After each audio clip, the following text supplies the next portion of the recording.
And more trouble coming from Mitt Romney, not only as far as the tax returns go, but as far as the Bain Capital stuff. Of course, initially saying he left Bain Capital in February of '99 to go run the Olympic Games. Then we started hearing about his name on various documents after February of '99 with the explanation that he was just signing. He was not active in the management of Bain Capital in any way. Well, a Bain Capital document from 2002 lists Mitt Romney as managing member. Yet another piece of information piling on that contradicts the continued insistence that the active role with Bain Capital ended in February of 1999. This is a corporate document filed with the state of Massachusetts in December of 2002, almost 2003, Lewis.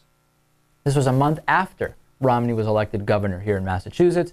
It says he is one of two managing members of Bain Capital Investors, LLC, which is a part of Bain Capital. And it says he is authorized to execute, acknowledge, deliver, and record any recordable instrument purporting to affect an interest in real property.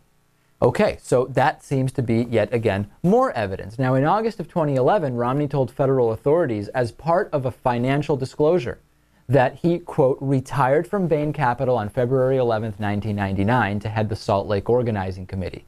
He has not had any active role since February 11th, 1999, according to that. Again, more and more evidence saying that that's not the case. He was listed as CEO, chairman, and president after 1999 in a number of different documents filed with the SEC.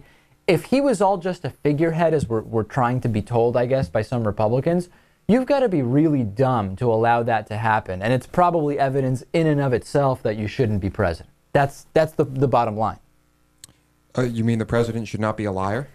Yeah. Is that too much to ask?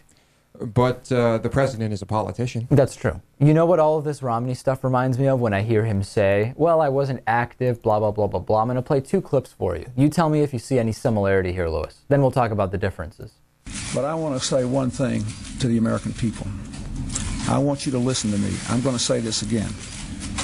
I did not have sexual relations with that woman. Why was your name still on these documents, and why didn't you clear this up sooner? Well, I was the owner of an entity that is filing that information, but I had no role whatsoever in the management of Bain Capital after February of 1999. There you go. So again, saying it very matter-of-factly as Bill Clinton, when Bill Clinton lied and said he didn't have sexual relations with that woman, and I think eventually it's going to come out. Now, there is a strong resemblance in the statements, but I want to make absolutely clear to you. Let's compare the effects.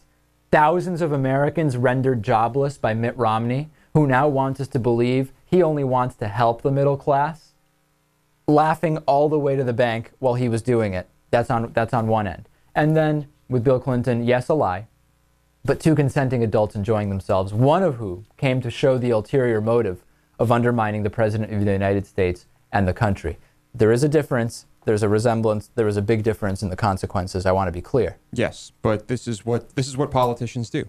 Listen, at the end of it, the Obama administration managed to find Osama bin Laden in Pakistan. Did Romney really think they wouldn't find his money hiding in the Cayman Islands? I mean, honestly, Lewis.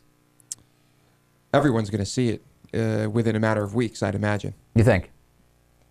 Well, if not, if he does this any closer to the election, it risks becoming debate fodder. Doom. Yeah, the last thing you want is the specifics of Romney's tenure at Bain Capital being discussed during debates. Right. That's absolutely the last thing.